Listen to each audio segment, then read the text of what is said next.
Bonjour les amis, bienvenue dans le Café Tarot qui arrive un petit peu plus tard. Vous l'aurez compris, il y a eu des petits chamboulements, voilà, des choses à régler aussi. Donc j'ai dû mettre d'autres priorités pour les 2 jours qui viennent de s'écouler. Me revoilà, je suis très heureuse, on va prendre les énergies, puis des messages peut-être un peu plus intemporels pour cette journée parce que comme le Café Tarot arrive plus tard, prenez ça vraiment comme ça vient, que ce soit pour aujourd'hui ou de manière plus globale. Bienvenue à toutes celles et ceux qui viennent de s'abonner ou qui découvrent la chaîne. Je suis très heureuse de vous accueillir. On va utiliser le tarot, mais pas que. On va regarder aussi ce qu'il en est avec l'oracle des miroirs, voilà, ici. Et puis, un petit message de sagesse avec l'oracle de sorcière de la lune. Je vais tout de suite faire de la place. En ce qui me concerne, j'ai un petit thé aujourd'hui. Peut-être que vous aussi, selon le moment où vous allez arriver sur la guidance. Et puis, installez-vous confortablement et c'est parti, on va voir quels sont les messages. Alors, je vais bouger les jeux, voilà. Alors, j'espère que vous allez tous bien, que ce mois de janvier se passe au mieux pour chacun d'entre vous. Alors, j'ai une carte, mais qui n'est pas de tarot qui a sauté. La souris, les souris, d'accord, donc il y a peut-être, bon elle était mal rangée cela dit, hein, mais je ne peux pas ignorer qu'elle était quand même dans le jeu. Il y a peut-être une inquiétude, un peu de stress lié au travail ou à une situation personnelle, un sentiment de perte, c'est possible. On va voir ça. C'est peut-être en voie d'amélioration aussi. Normalement je ne lis pas les cartes du Lenormand seul, donc on verra bien. Alors, quels sont les messages positifs et négatifs pour cette journée? Le négatif étant à prendre en défi, comme toujours, pour ce mercredi. D'accord.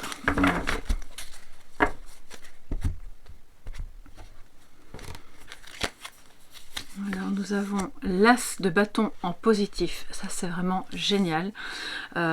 C'est super. C'est beaucoup de...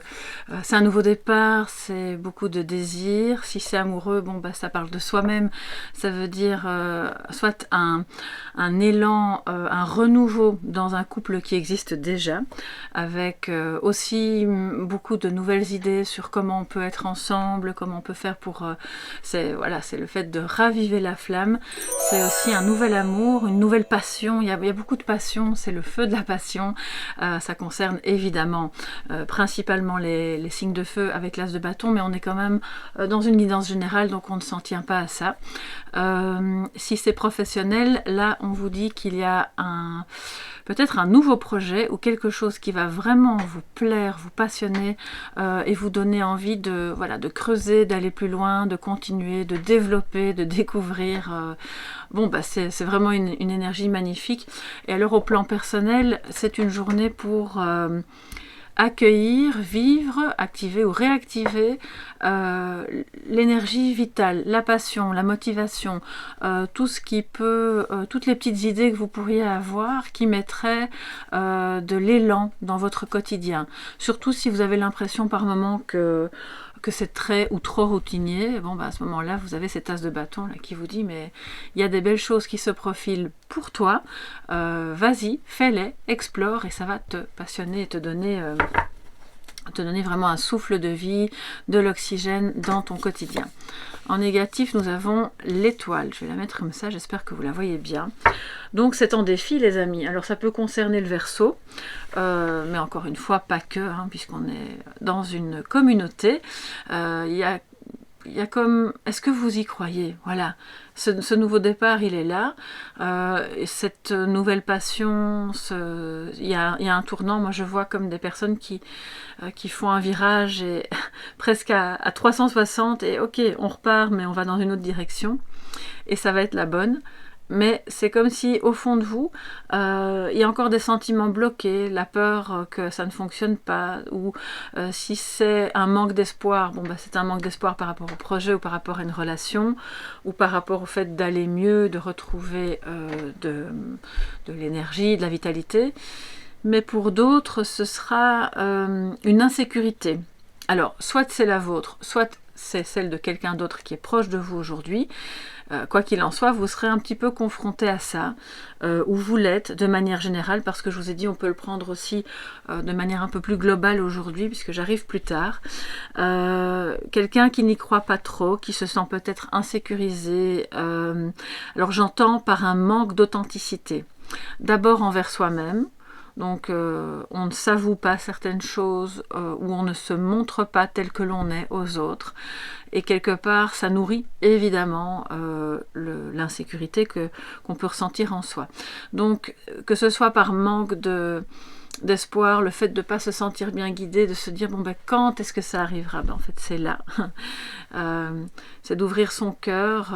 Ça peut être aussi quelqu'un qui manque de générosité parce que justement cette personne traverse une période difficile, n'y croit plus elle-même et se retrouve un peu dans des comportements de fermeture, de manque d'authenticité et donc fatalement de manque de générosité.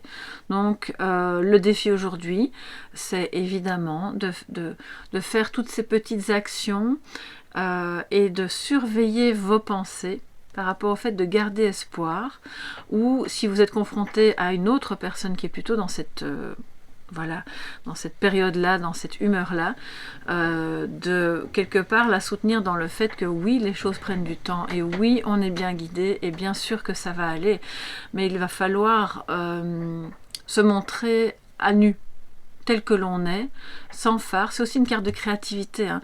Donc c'est étonnant parce que quelque part, d'un côté, on vous dit il y a de nouveau une passion, il y a un élan de créativité, il y a plein d'idées qui peuvent arriver, surtout si vous êtes dans un métier, par exemple, artistique ou qui nécessite des compétences artistiques.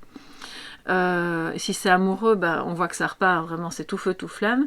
Et puis d'un autre côté, il y a là un peu une baisse de régime avec, bon ben, est-ce que vraiment ça en vaut la peine, est-ce qu'on va y arriver? Oui, donc c'est oui et un grand oui. Alors, je vais prendre l'oracle des miroirs pour les mettre en miroir justement de notre tarot et voir un petit peu ce que ça raconte.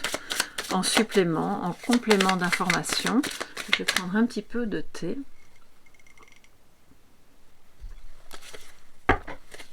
Alors, quels sont les compléments d'information pour vous tous, mes chers amis, en ce mercredi? Mercredi 18, oui, 18 janvier. Et puis peut-être pour celles et ceux qui prennent le message de manière globale, voilà, simplement avoir une information complémentaire à ces cartes de tarot pour voir ce que ça nous dit. Toute la communauté de Soleil Levant, vous qui passez par là, les fidèles abonnés, tout le monde est le bienvenu.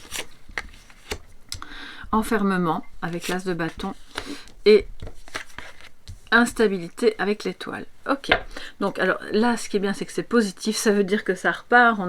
Alors en dos on a le boomerang et le retour. C'est deux cartes qui évoquent justement le retour, hein, les amis. Donc c'est le retour d'une personne, c'est le retour de l'amour, c'est le retour de la passion, de la vitalité, de quelque chose qui permet justement de ne plus être enfermé, puisque c'est en positif.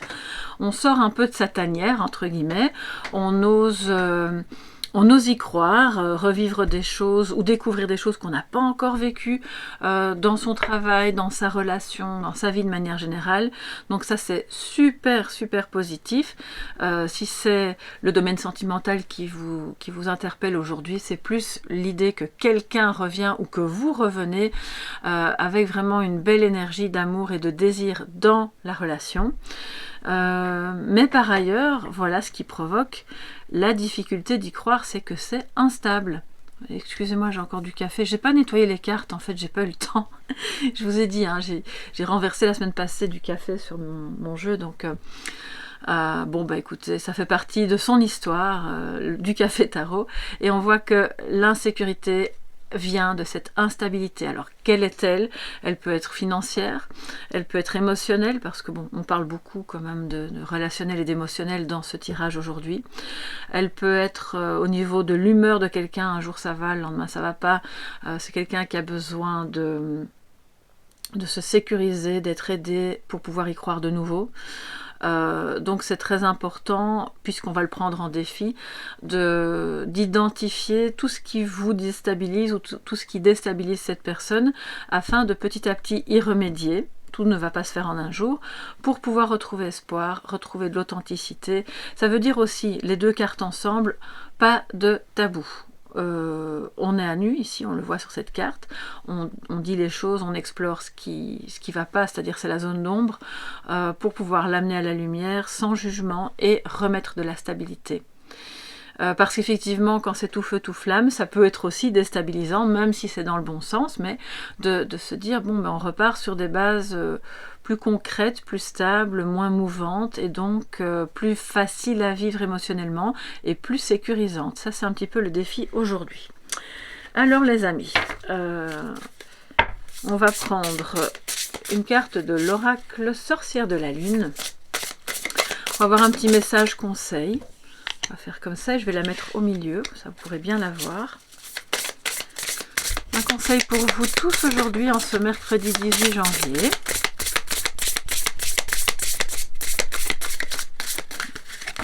Pour toute la communauté Soleil Levant. Et les visiteurs qui passent par là, n'hésitez pas à vous abonner d'ailleurs, ça fait toujours plaisir et ça soutient très très bien ma chaîne. Alors, nous avons Isis, la carte numéro 17. Regardez un petit peu en miroir justement. L'étoile, c'est la carte numéro 17 aussi, hein, c'est l'arcane majeur numéro 17. En réduction numérologique, on est au chiffre 8, qui peut évoquer évidemment plein de choses, qui nous parle aussi de l'infini. Alors Isis, lancez des sorts, protégez et guérissez. Bon, moi je vais pas vous dire lancer des sorts, je suis pas là pour ça. C'est à prendre au sens évidemment pur et transparent du terme, puisqu'on parle de protection et de guérison. Ça rejoint complètement l'étoile, donc je pense qu'il y a des personnes parmi vous qui se sentent insécurisées pour une raison émotionnelle ou financière. Voilà, ou un changement qui a lieu et qui est un peu difficile à aborder pour vous. Protéger et guérissez, ça veut dire d'abord pour vous-même, d'accord? Parce que vous ne pourrez pas protéger et guérir ou aider d'autres personnes à guérir si vous-même, vous ne vous sentez pas toujours très stable. Alors, on va du coup aller dans le livret pour avoir des messages complémentaires par rapport à Isis.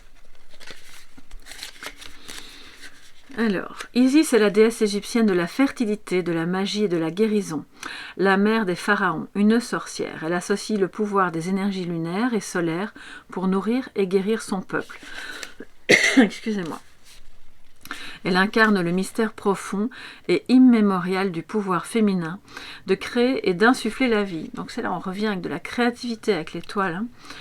Même à partir de la mort. Ainsi, ramena-t-elle son mari à la vie grâce à ses pouvoirs magiques. Mais Isis nous rappelle que nous les femmes avons le pouvoir de guérir. Il nous suffit de faire confiance à notre savoir et de suivre notre intuition. N'écoutez pas ceux et celles qui vous disent ce dont vous êtes capable ou pas. Vous êtes la seule à pouvoir décider, réaliser et manifester tout ce qui vient à l'esprit. Et ce message est bien sûr valable pour les hommes aussi, hein, il n'y a pas de raison, voilà, on est tous maîtres à bord de son propre destin, de son esprit, de son corps, donc voilà, homme ou femme. Hein. Alors, le bain rituel de protection et de guérison, si vous avez un bain, si vous n'en avez pas, on verra comment on peut faire. Alors, Isis croyait au pouvoir du lait et l'utilisait dans nombre de ses sorts de protection et de guérison. Lorsque Horus, son fils, fut blessé, elle le guérit grâce aux vertus de son lait. Faites couler un bain chaud, faites chauffer 250 à 500 ml de votre lait préféré et versez-le dans votre bain. Lorsque vous entrez dans la baignoire, respirez profondément. Souvenez-vous qu'il y a une déesse en vous, détendez-vous et imprégnez-vous de cette magie. Si vous n'avez pas de baignoire, un bain de pied est tout aussi magique et bénéfique. Donc voilà, comme ça répond à la question pour celles et ceux qui n'ont pas de bain. Maintenant, vous n'avez peut-être pas le temps de faire ça. C'est pas, voilà, ce sont évidemment des propositions pour la guérison, la protection, pour relever les énergies qui sont bien occupées à se relever d'ailleurs. Ça peut se faire aussi sous la douche en réalité. Hein. Donc voilà, ce sont des petites choses simples. Je le fais parfois moi avec du sel aussi pour d'autres plutôt dans une optique de purification. En tout cas, faites ce qui vous parle, ça c'est le plus important. Moi, d'ici à demain, je vous embrasse bien fort, je vais continuer à monter avec les autres guidances. Si vous voulez me parler, m'envoyer une demande d'info ou de guidance privée, vous le faites uniquement, s'il vous plaît, à soleillevent@yahoo.com. Je vous répondrai dans les plus brefs délais, et puis comme ça, vous aurez les informations dont vous avez besoin. À très bientôt, gros bisous et merci pour votre présence sur la chaîne. Bye bye.